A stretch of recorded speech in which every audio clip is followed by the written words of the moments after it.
এখন দেখেন যে দুই নারীর উপরে যে হামলা হয়েছে ওটার ক্ষেত্রে আমি যতটুকু জানছি ওনারা দুইজন নাকি সিগারেট খাইতেছিল।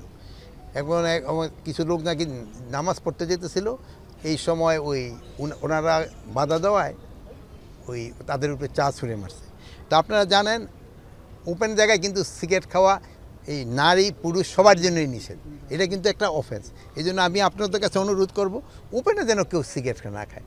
আর এখন তো এই যে রোজার সময় সবারই একটু সংযমী হতে হবে, এখানে বাইরে যেন সেও মানে আমাদের ধর্মোপদেষ্টাও কিন্তু সবার জন্য রিকোয়েস্ট করছে যেন বাইরে যেন খাবারটা না খায়, যেহেতু এটা ইসের জন্য একটা সম্মান প্রদর্শন করে যারা রোজা থাকতেছে তাদের জন্য।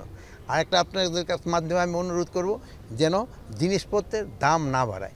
আপনারা দেখবেন অন্যান্য ধর্মাবলম্বীরা যারা তাদের যে সময় অন্যান্য অনুষ্ঠানগুলি হয় ধর্মীয় অনুষ্ঠান, সে সময় তারা জিনিসপত্রের দামটা কমায় দেয়। আর আমাদের দেশে কিন্তু উল্টো হয়, আমাদের দেশে এই রমজানের সময় দামটা কিন্তু বাড়িয়ে দেয়। সিন্ডিকেট বাড়ায় মানে কি আমি বিজনেসম্যানরাই বাড়ায় দেয়, এই জন্য বাড়ায় দেয়। আপনার বিজনেসম্যানকে অনুরোধ করবেন যেন তারা এই কাজটা না করে।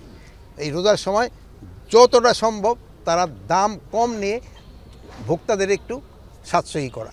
সিন্ডিকেটের অবধিমান না থাকলেও গতবারের থেকে কিন্তু এবার জিনিসপত্রের দাম কম্পারেটিভলি একটু কম আছে, এবার কিন্তু একটু কম আছে।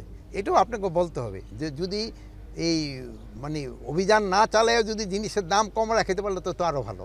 যে আপনি দেখলেন দেখেন যে লাকড়ি দিয়ে রান্না হচ্ছে, এই জন্য কিন্তু আপনারা দেখছেন যে আমি যে আমাদের যে জ্বালানি উপদেষ্টার সাথে আমি কিন্তু কথা বলছি, এখানেই কথা বলছি যে এখানে গ্যাসের ইটা দেওয়া হয়, গ্যাস সংযোগটা গ্যাসের সংযোগ আছে বাট গ্যাসের এখানে প্রেশারটা নাই। উনি হয়তো আগামীকালকে এটা ব্যবস্থা করে দেবে। এখন রোজার সময় কিন্তু এদের যতটুকু অথরাইজ ওর থেকে একটু বাড়িয়ে দেওয়া হয়, অন্যান্য সময় কিন্তু তাদের অথরাইজেশনটা তারা ঠিকই পায়, কিন্তু আর একটু বাড়াইতে পারলে তো ভালো।